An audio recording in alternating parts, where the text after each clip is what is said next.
The St. Agnes Hospital building on the campus of St. Augustine's University has a significant history.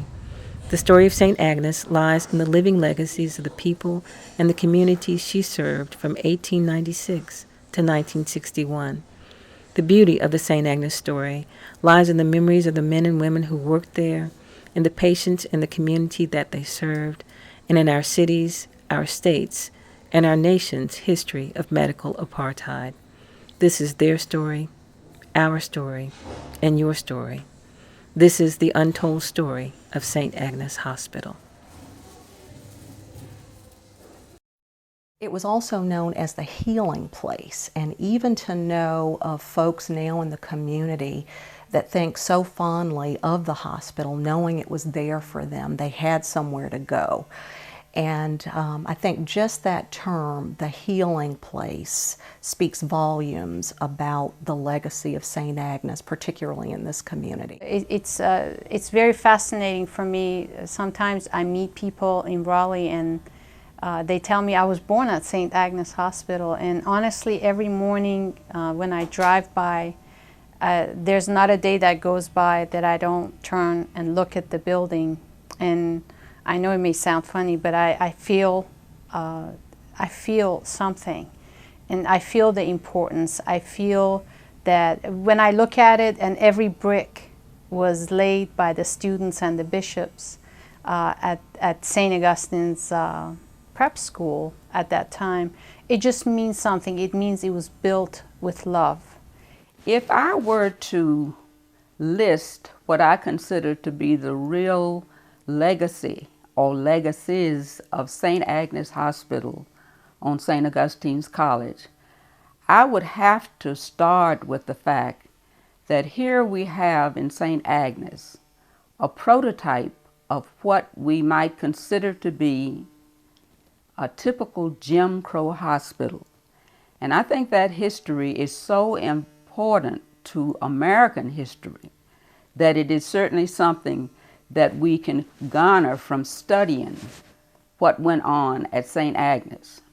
It's history, and I think it ought to be cataloged. St. Agnes has been great because there was nowhere else in Raleigh and Wake County and surrounding counties to take care of patients but St. Agnes.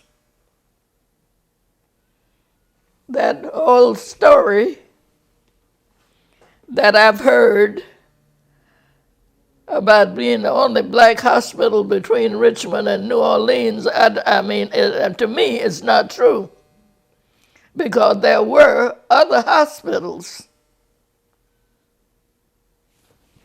It was the only training facility. Got us out of the kitchens and got us out of babysitting for white people. And it helped us to move to middle class because we had an income. Even though, as I said before, $31.25 did a lot for me. As my mom would say, they were the good old days. Well, I think that we began research on St. Agnes around 1992. Of course, prior to that time, Mr. Willie Conyers had introduced me to St. Agnes Hospital. But in the 90s, early 90s, we began to have exhibits for the campus. And one of the first ones that involved St. Agnes was in 1992. And then, of course, in 1996, we had the Centennial exhibit. So generally, it was exhibits that led me personally to trying to find out more about the history and the legacy of St. Agnes Hospital of Raleigh, North Carolina. Well, the hospitals were rare for blacks throughout the nation. And of course, on the East Coast, St. Agnes was one of the few. And of course, here in Raleigh, we've been quite fortunate to find that not only did we have St. Agnes Hospital, but we also had Leonard Hospital, which was a clinical hospital for Leonard Medical School. Now, the Leonard Hospital actually had its beginning, I think, around 1882. But St. Agnes Hospital was founded in 1896. And of course, the year 1896 was quite an interesting year for our country. It was the year of Plessy versus Ferguson, which made separate but equal the law of the land. And as far as the relationship between Leonard Medical School and Leonard Hospital and St. Agnes Hospital, we did have students from Leonard to come over to St. Agnes to do clinical work. And particularly was this important when around 1911, Leonard was building a new hospital. This new hospital, of course, was something that was done that related to the Flexner Report. And the Flexner Report, of course, was a very important report that led to a great deal of reform. And a part of the reform for Leonard Medical School was to build a new hospital that was much more accessible to the patients and to the doctors and to the interns and all who were there. But when that new hospital was being built, of course, it was very handy to have St. Agnes Hospital there. As far as race goes, I think that history will show that the early staff, medical staff that is, at St. Agnes Hospital was predominantly white. We had a resident physician, Dr. L.A. Scruggs, who was a black. But for that original staff, they had a head nurse that was also black, Marie Burgess. But as far as the rest of the medical staff, those staff members were white, and they were white males. St. Agnes was one of the few places where black doctors could actually train. It was often the case that our doctors were rejected at other hospitals. And so St. Agnes proved as a part of its legacy that it was a place where our doctors could actually come and train. Many of those same doctors remained with us and became actually, part of the medical staff. And those are some of those doctors that I can think of right offhand include doctors such as Dr. John O. Plummer. He was one of the early ones. In addition, there were other doctors such as Dr. Bill Clark. He's not related to me, but he was one that they considered to be the miracle worker. He was one that was there when Jack Johnson came, and he served as his main physician. There were others such as Dr. George Debnam in recent times.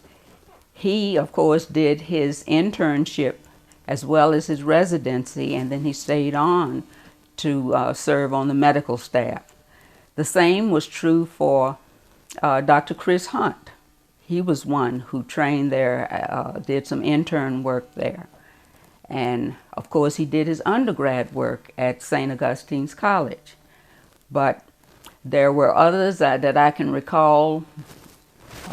Dr. Nelson Perry was one that stood out. He was a physician in ear, eyes, nose, and throat work. St. Agnes was so fortunate as to have 4 or more white female physicians during those earliest days of its work here in Raleigh. There was a Dr. Catherine Hayden. She was one of the first, and she served also as the superintendent for nurses. The nursing school at St. Agnes Hospital was something that opened in 1896 when the hospital itself opened. The founder of our hospital, Mrs. Sarah L. Hunter, felt that it was mandatory that not only we have a hospital, but that we have nurses in training. My name was Julia Reeves. I grew up in Richland County, South Carolina.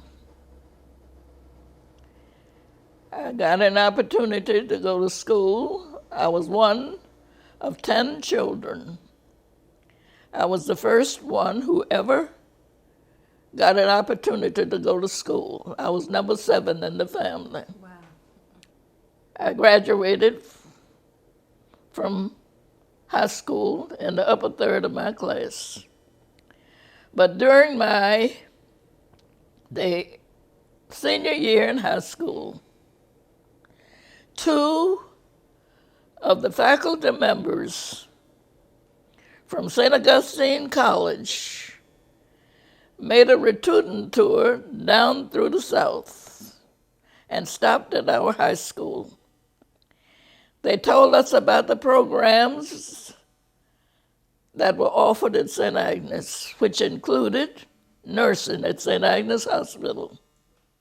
I applied at St. Agnes, and the classes had been filled for 1934. They accepted me for the class of 35.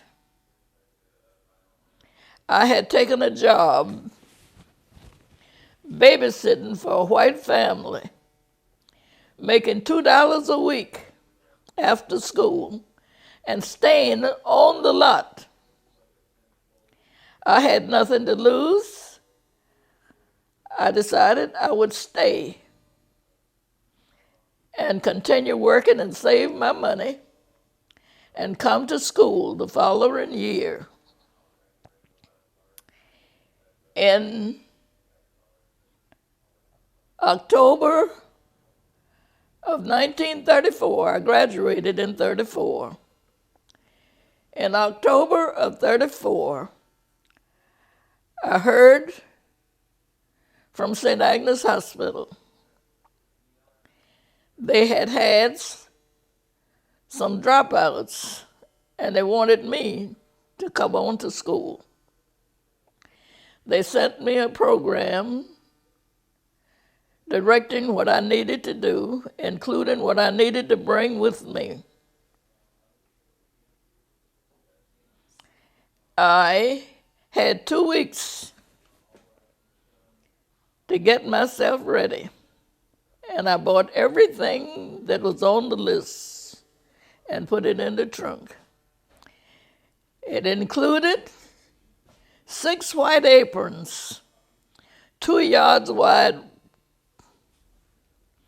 I made them myself, starched them, ironed them, and put them in that trunk. And everything else that they had on the list. I arrived at St. Agnes. I'm sorry, back up. I arrived in Raleigh on November the 3rd, 1934. When I got on that train in Columbia, South Carolina, headed to Raleigh, I had never been more than 15 miles from where I was born in my life. I didn't know where Raleigh was. I didn't know where I was going. My parents, nobody brought me to the railroad station. I brought myself in a taxi. When I arrived in Raleigh, I got city taxi. They're still in existence. To take me from the railroad station down on Martin Street, the Seaboard Railroad Station down on Martin Street, to St. Agnes Hospital. Saturday morning, I paid my tuition, $15, and I was in the nursing program. When I arrived, I found 28 students in the freshman class. At 7 o'clock, Sister Anna Mary held a religious service in the chapel, which was inside the hospital, and you reported to work at 7:15. You worked from 7:15 to 7:15 p.m. On Wednesday night, everybody except those who were manning the staff at the hospital, had to report to chapel on the campus at St. Augustine. You had to be in uniform and lying across the campus. And it was very rigid because you always knew where your place was. When I graduated, St. Augustine graduated college students getting ABs, BS. Social service, they had one social service graduate. There were 6 nurses and high school graduates, all in the same commencement exercise around 1954. When a baby boy was born, his mother was white. When he was born, they realized that his father was black. They wouldn't put him in the nursery with the white babies at Rex. They bundled him up and sent him to St. Agnes Hospital and put him in the nursery with the black babies. Without his mother. Without his mother. What did they do with his mother? With his mother? I don't know nothing. We don't know nothing about his mother. Wow. I don't know whether the mother knew what happened to her baby or not. All I know was he was sent from Rex Hospital to St. Agnes. He was adopted later by a prominent black family here in Raleigh. I worked at St. Agnes the last day it operated as a hospital. So I told you they had a few people that wait because they were prepared to open the wake on Monday morning, but certainly they were understaffed. So they opted to admit the patient to Wake Med. Late Saturday night or early Sunday morning, a full-term African-American baby girl was born at Wake Med. The very first baby born at Wake She Med. she was the first baby born at Wake Med. She and her mother were the first patients admitted over there. And she and her mother occupied that hospital by themselves for 24 hours. I was born in Wake County in 1930. I am 82 years old. I worked at St. Agnes in 1950, right after I finished a secretarial course at Payne's Business College, now defunct. I worked there from 1950 to 1956. My 3 children were born there, It was good to have to be give birth at St. Agnes, because before then, most black people delivered at home by midwives, and there were complications at times. There were times when the baby would even die because the midwife couldn't do what was necessary to keep it alive. There was social life at St. Agnes Hospital among the blacks. We would get together on Friday nights and play cards, and we would have a round robin. Go to this person's house this Friday night, next time it was somebody else. Dr. Middleton was a black female doctor. She was a pediatrician, but she would treat you too if you needed help. She would treat you grown-ups. She would do that. She had a patient. The pediatrics department was right across the hall from my office, and there was a young girl there who cried all the time. And I would go over and talk to her, and her name was Hilda Gray Dublin. Hilda, why are you crying? My arm's hurt. She had sickle cell. And I would rub that arm, and it would go to another arm, or it would go to this leg, or it would go to her neck. So she was from a poor family. Her mother had 9 children, I believe, and she was the oldest. So the family couldn't come to see her every day. So I would go see her every day. And so she was going to be in the hospital at Christmas time, and she kept telling me she wanted a Barbie doll. And so I went to Hudson Belt department store downtown and talked to the manager about helping to supply her with toys for Christmas. And he told me, I will go half. Whatever you buy, you pay half and I'll pay the rest. So she had a good Christmas. Burnell Mahaffey was from Mississippi, and she was an x-ray technician. She had encounter with one of the white doctors. I believe he wanted to take her film away from St. Agnes, and she would not allow that. She said, you can use it here, but you can't take it away. He got upset with her, and he threw a chair at her going down the steps. Of course, it didn't hit her, but the fact is that he was so upset that he would throw a chair at a woman. Very few of us are left.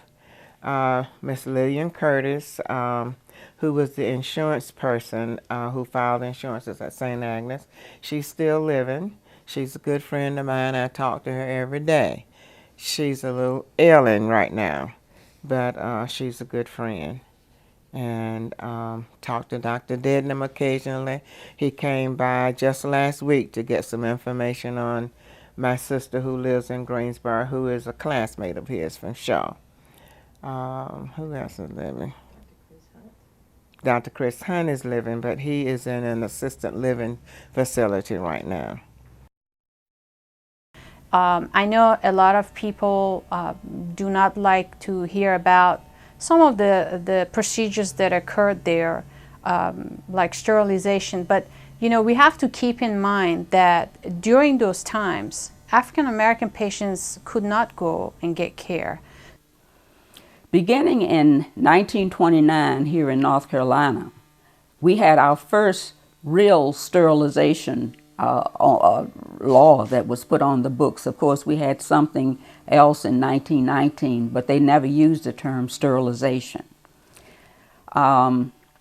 In 1919, there was a law that, of course, made it possible to sterilize persons that were considered to be feeble-minded, that were considered to have mental deficiencies. And it went so far as even persons who had visual problems were among those that should have been sterilized. So there were ethical issues involved, you know, of course, but then again, that place provided care the best they could. Health disparities is not something that occurred overnight. A lot of the chronic illnesses are rooted from several generations of lack of care, lack of preventive care. Now we know that if you have an overweight mother having a child, this child runs a higher risk of developing metabolic disorders like diabetes. We now know that, if you have several generations of a person with diabetes, carrying on and having babies, that child runs a risk of becoming obese. So we know that lack of preventive care can lead to future generation illnesses. The legacy of St. Agnes Hospital is that during those times when the African American people had no access to care, this entity provided care, and it broke a cycle because it actually, I'm sure it played a role in prolonging life. Yet there is a new chapter in the story of St. Agnes. The hospital building will be a part of a project that will house a clinic and provide resources for St. Augustine's University students interested in careers in allied health sciences. I'm so excited that St. Augustine's University is going to revitalize that entity again, and the programs that we're housing in that building is actually going to have the same essence. We're going to provide care.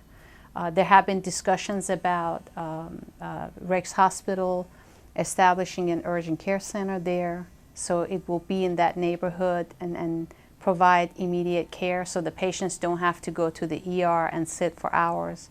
So that's a beautiful thing. There talks about other companies being placed there where they deal with clinical research. Of course, our physician assistant program will be housed there. It's just a natural combination and association of different medical programs to be interacting together there. I'm glad to see that. I hope I live long enough to see that happen. Because that shell has been there a long time. Those stones were put there to last, and they have lasted. I think just the importance of the history itself. Sometimes we lose sight of why we need to go back and examine these things. And I'm just reminded of what meant a lot to my father, Dr. Lawrence M. Clark, and his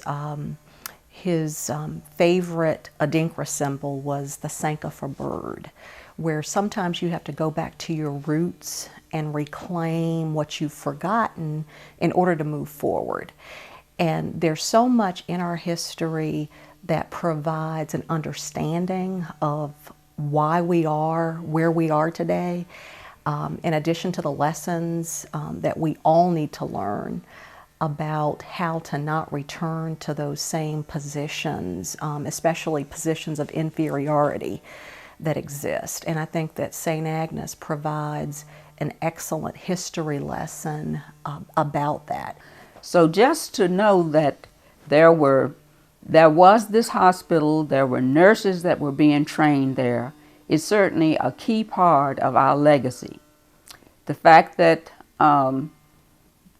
interns and residents could be trained there during a time when it was rare to have slots available for doctors of color is something else that I think that we should think about when we look at what it would be some major legacies of St.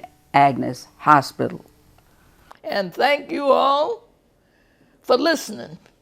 I don't know whether I've helped you any, but my motto is, if I can be of any help, let me do it now. I may not pass this way again.